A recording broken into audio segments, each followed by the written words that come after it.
Sir నమస్కారం sir. నమస్తే అండి. సార్ రీసెంట్‌గా కిషన్ రెడ్డి గారు ఒక ఇంటర్వ్యూలో మాట్లాడుతూ చిరంజీవి గారిని రమ్మంటే అలా బీజేపీలోకొచ్చేస్తారు. జస్ట్ చిన్న వర్కే అన్నట్టుగా ఆయన మాట్లాడడం జరిగింది. సో, ఈ స్టేట్‌మెంట్ తర్వాత మళ్ళీ ఒక చర్చ జరుగుతుంది. అంటే మళ్ళీ చిరంజీవి గారు పొలిటికల్ ఎంట్రీ ఇచ్చే ఛాన్సెస్ ఏమైనా ఉన్నాయా? బీజేపీలోకి వెళ్ళే అవకాశాలున్నాయా? ఇప్పుడంతా సఖ్యతతో ఉన్నారు. కిషన్ రెడ్డి గారు కూడా ఇటువంటి స్టేట్‌మెంట్ ఇచ్చారు అని మాట్లాడుకుంటున్నారు సార్. మరి దీనికి మీరేం చెప్తారు సార్? అంటే చిరంజీవి గారు బీజేపీలోకి నేరుగా వెళ్లాల్సిన అవసరం లేదు. ఆయన బీజేపీతోనే ఉన్నాడు. ప్రస్తుతానికి బీజేపీతో ఉన్నాడు. ఆయన ఏ పార్టీలోను ఉండటానికి ఇష్టంగా లేడే. లో ఉండటం కంటే కూడా తో ఉండటమే బెటరు అనుకుంటున్నాడు ఆయన. అందుకని బీజేపీతో ఇప్పుడు కాదు, ఆయన 2014 నుంచి బీజేపీతోనే ఉన్నాడు ఆయన. దానికి పెద్దగా ఆశ్చర్యపడాల్సిన అవసరం లేదు. ఆయన గత ఎన్నికలకి ముందు బీజేపీ ప్రమోషనల్ ఇంటర్వ్యూలో ఆయన యాంకర్గా వ్యవహరించడం కూడా మనం చూసాం. ఇప్పుడు ఎవరైతే ఈ స్టేట్మెంట్ ఇచ్చారో కేంద్ర మంత్రి వారే కదా ఇప్పుడు ప్రకటన చేసింది, చిరంజీవి గారు ఎప్పుడు రమ్మంటే అప్పుడు బీజేపీలోకి వచ్చేస్తారు అని. సో వారినే వీరు ఇంటర్వ్యూ చేస్తూ దాన్ని ప్రమోషనల్ వీడియోగా మీడియాలో సర్క్యులేట్ చేయడం మనకు తెలిసిన విషయమే. కాబట్టి ఆ రోజున వారు ఒక అద్భుతమైన వాక్యం చెప్పారు చిరంజీవి గారు. ఏమండి, మీరు ఢిల్లీ వచ్చారు, మీరు ఎప్పుడు నా ఆఫీస్కి రాలేదు అన్నాడు ఆ పెద్ద మనిషి. అంటే లేదు లేదు, వేరే పనుల హడావిడిలో రాకపోయి ఉండొచ్చు, కానీ నెక్స్ట్ ఎలక్షన్ అయిపోయిన తర్వాత వస్తాను అన్నాడు ఆయన.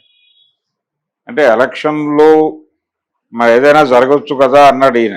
అంటే లేదు లేదు, మీరే గెలుస్తున్నారు, మీరే తిరిగి ప్రభుత్వం, నరేంద్ర మోడీ గారే ప్రభుత్వాన్ని ఏర్పాటు చేస్తున్నారు, కిషన్ రెడ్డి గారు మీరు మళ్ళీ అదే ఆఫీస్లో ఉండొచ్చు, నేను అక్కడికే వచ్చి కలుస్తాను అని చాలా స్పష్టంగా చెప్పాడు. అంటే ఎన్నికల కంటే ముందే తిరిగి మోడీ గారి ప్రభుత్వం వస్తుంది, కిషన్ రెడ్డి గారు మళ్ళీ మంత్రివర్గంలో ఉంటారు అనే విషయాన్ని చిరంజీవి గారు ప్రపంచానికి చెప్పాడు. కాబట్టి ఇంకా ఆయన బీజేపీతో విడిపోయింది ఎప్పుడు? కాబట్టి చాలా సందర్భాల్లో నిజానికి పవన్ కళ్యాణ్ బీజేపీతో ప్రయాణం చేయటానికంటే ముందు నుంచే చిరంజీవి గారు బీజేపీతో ఉన్నాడు. ఇక్కడ అల్లూరి సీతారామరాజు విగ్రహావిష్కరణ సభకి కృష్ణ గారు బతుకున్న రోజుల్లోనే చిరంజీవిని ప్రభుత్వ అతిథిగా పిలుచుకున్నారు వాళ్ళు. అలాగే మొన్న చంద్రబాబు నాయుడు గారి ప్రమాణ స్వీకారం అనంతరం చంద్రబాబు కంటే కూడా చిరంజీవిని పవన్ కళ్యాణ్ని కలిపి ప్రపంచం దృష్టికి తీసుకెళ్లటం మీద నరేంద్ర మోడీ గారు ఎక్కువ శ్రద్ధ పెట్టారు. తను పరిగెత్తుకుంటూ వెళ్ళి చిరంజీవిని లాక్కొచ్చి పవన్ కళ్యాణ్ చిరంజీవి చేతులెత్తి ప్రజలకు అభివాదం చేసినటువంటి ఒక సన్నివేశం ప్రజల మనసుల్లో ఉంది. అలాగే నరేంద్ర మోడీ పట్ల తన భక్తిని, తన విధేయతని చాలా సందర్భాల్లో చిరంజీవి గారు చాటుకున్నారు. ఇంతకు ముందు అంటే ఇప్పుడు పురంధేశ్వరి గారి కంటే ముందు ఉన్నటువంటి భారతీయ జనతా పార్టీ ఆంధ్రప్రదేశ్ శాఖ అధ్యక్షుల వారు తరచూ చిరంజీవి గారి సలహాలు ఇక్కడికి వచ్చి తీసుకునేవారు, హైదరాబాద్ వచ్చి వారిని కలిసి. ఇలా రకరకాలుగా ఆయన బీజేపీతో ప్రయాణం చేస్తూనే ఉన్నారు. అయితే ఈ సందర్భంలోనే ఒక కొత్త వివాదాన్ని కాంగ్రెస్ పార్టీ వైపు నుంచి రైజ్ చేయడానికి ఒక ప్రయత్నం జరిగింది మీడియా వైపు నుంచి. ఆయన టెక్నికల్గా రాజకీయాలు వదిలేశాను అన్నాడు, కానీ టెక్నికల్గా ఆయన పార్టీకి రిజైన్ చేయాల. కాంగ్రెస్ పార్టీకి రాజీనామా చేస్తూ ఒక ప్రకటన విడుదల చేయటం లాంటి కార్యక్రమం మామూలుగా జరుగుతుంది, అది జరగల. ఆయన మౌనంగా కొంతకాలం ఉన్నారు. నేను రాజకీయ సన్యాసం చేశాను అని అన్నారు ఒక సందర్భంలో. నేను సినిమా ప్రయాణం చేద్దాం అనుకుంటున్నాను, సినిమాల్లోకి రావాలనుకుంటున్నాను అని చెప్పాడు. ఖైదీ నెంబర్ 150 సినిమా అనౌన్స్మెంట్, ఆ ప్రయాణం అందరికీ తెలిసిందే. ఆయన కాంగ్రెస్ పార్టీకి రాజీనామా చేయలేదు కాబట్టి టెక్నికల్గా ఆయన ఇంకా కాంగ్రెస్ సభ్యుడే అని క్లెయిమ్ చేస్తూ ఒక వార్త సర్క్యులేట్ అయింది ఆ మధ్య. కానీ ఆయన ఎప్పుడో కాంగ్రెస్ని మర్చిపోయాడు. నిజానికి 2014 ఎన్నికలలో ఆయన కాంగ్రెస్ పార్టీ ప్రచార బాధ్యతలు భుజానేసుకుని ఆ ఎన్నికల వరకు నడిపాడు. ఆ ఎన్నికల్లో తెలంగాణలో ఏదో కొద్ది మేరకు ప్రభావాన్ని చూపించగలిగింది. ఆంధ్రప్రదేశ్లో అసలు పూర్తి స్థాయిలో ఆ పార్టీని పూర్తి స్థాయిలో పక్కకి నెట్టేశారు ఆంధ్ర ప్రజలు. ఆ తర్వాత ఆయన అంటే ఆ ఎన్నికల్లో కీలకంగా వ్యవహరించింది ఆంధ్రప్రదేశ్ వరకు కొప్పుల రాజు గారు, అలాగే చిరంజీవి గారు, మాణిక్యవరప్రసాద్ గారు, వీళ్ళ ముగ్గురే కీలక వ్యక్తులు ఆ రోజున. ఆ తర్వాత రాజుగారు ఎక్కడికి వెళ్ళిపోయారో తెలియదు, ఆయన ఎక్కడ కనిపించలేదు. ఆ తర్వాత మాణిక్యవరప్రసాద్ గారు ఆయన ప్రయాణం రకరకాలుగా నడిచింది. టీడీపీ, వైసీపీ, తిరిగి టీడీపీ అలా నడుస్తోంది ఆయన ప్రయాణం. అక్కడ లోకల్ రాజకీయ ప్రభావాలలో ఆయన ప్రయాణం నడుస్తోంది. ప్రస్తుతం తెలుగుదేశంతో ఉన్నాడు ఆయన.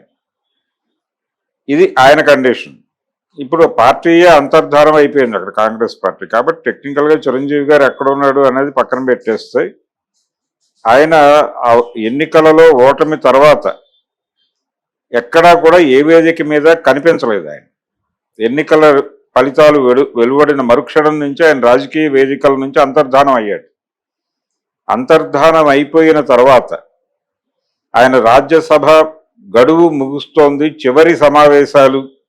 ఈ సమావేశాల్లో చిరంజీవి గారు పాల్గొని తన పొలిటికల్ కెరియర్కి ఒక గౌరవప్రదమైనటువంటి ముగింపు పలుకుతారు అని చెప్పి చాలామంది ఆశలు పెట్టుకున్నారు, మాట్లాడారు, పేపర్లలో రాశారు. చిరంజీవి గారు ఇవేవీ పట్టించుకోలేదు. ఆయన తన చివరి సెషన్కి కూడా రాజ్యసభకి హాజరు కాలేదు, వదిలిపెట్టేశాడు అంతే. నేను ఇంక రాజకీయాలు వద్దు అనుకున్నాను దట్స్ ఆల్ అన్న పద్ధతిలోనే వ్యవహరించాడు. కానీ తెర వెనక రాజకీయాల్లో ఆయన ఉన్నాడు. ఆయనే ఒక సినిమాలో డైలాగ్ చెప్పుకున్నట్టు, నేను రాజకీయాల్లో లేను కానీ రాజకీయాలు నా చుట్టూ తిరుగుతున్నాయని ఒక సినిమా డైలాగ్ పెట్టారు ఆ మధ్య. నిజంగానే ఆయన చుట్టూ రాజకీయాలు తిరుగుతున్న సందర్భాలు చాలా సార్లు కనిపించింది, మనకు విజిబుల్గానే ఉంది అది. అందుకని బీజేపీతోనే ఉన్నాడు ఆయన, బీజేపీలోకి వెళ్ళడు. అది కిషన్ రెడ్డి గారు పిలిచినా వెళ్ళడు. కిషన్ రెడ్డి గారు ఏదన్నా ఈ పని చెయ్యాలి అంటే దాన్ని డెఫినెట్గా సుగ్రీవాజ్ఞగా స్వీకరించి ఆ పని చేసి పెట్టడానికి చిరంజీవి ఎల్లవేళలా సిద్ధమే. చిరంజీవితో పని చేయించుకోవాలంటే భారతీయ జనతా పార్టీ ఇదే ఇన్ఫ్లుయెన్స్ని సమాజం మీద కొనసాగించాలి. సమాజం మీద భారతీయ జనతా పార్టీ ఇదే ఇన్ఫ్లుయెన్స్ని కొనసాగించినంతకాలం చిరంజీవి ఆ పార్టీకి అండగా నిలబడి తీరుతాడు. ఆ ప్రభావం ఆ పార్టీ కోల్పోయింది అన్న తర్వాత ఆయన ఆ పార్టీకి సహకరిస్తాడా లేదా అనేది చెప్పే అవకాశం లేదు. ఆయన స్టాండ్ మార్చుకునే అవకాశం దొరికితే స్టాండ్ మార్చుకుంటాడు. ఫ్లెక్సిబుల్ చిరంజీవి. అందుకని ఆయన మధ్యలో పవన్ కళ్యాణ్ 2014 ఎన్నికల తర్వాత 19 ఎన్నికలకి ఆయన స్టాండ్ మార్చి లెఫ్ట్తో ట్రావెల్ అయ్యి కొంత కేంద్ర ప్రభుత్వం మీద, నరేంద్ర మోడీ మీద, చంద్రబాబు మీద తీవ్రమైన విమర్శలు చేస్తున్న టైంలో కూడా చిరంజీవి గారు స్టాండ్ మార్చలేదు. ఆయన అలాగే నిలబడి ఉన్నాడు. సోము వీర్రాజు గారు ఎప్పుడు తన దగ్గరకు వచ్చినా కానీ ఆయనకి సలహాలు, సంప్రదింపులు అన్నీ ఆయనే చేశాడు. ఆంధ్రప్రదేశ్లో ఎవరిని తీసుకోవాలి, ఎవరిని వదిలేస్తే బెటరు లాంటి సంప్రదింపుల వ్యవహారంలో సోము వీర్రాజు ఎప్పుడు వచ్చినా తను ఆయనతో కూర్చుని మాట్లాడాడు. కాబట్టి అంత సాన్నిహిత్యం ఉంది భారతీయ జనతా పార్టీతో ఆయనకి. చిరంజీవి గారు ఆయన లోపలికి మాత్రం వెళ్ళడు, లోపలికి వెళ్ళడు. కానీ బీజేపీతో ఆయన ప్రయాణం ఇలాగే కొనసాగుతుంది. ఎప్పటి వరకు అంటే ఆ పార్టీ సమాజం మీద ఇన్ఫ్లుయెన్స్ కలిగి ఉన్నంతకాలం ఆయన బీజేపీకి స్నేహితుడు. ఆ తర్వాత సమాజం మీద ఎవరు ఇన్ఫ్లుయెన్స్ చేస్తారో వాళ్ళకి సన్నిహితుడు. చిరంజీవి అందరివాడు. Okay, thank you so much. Thank you.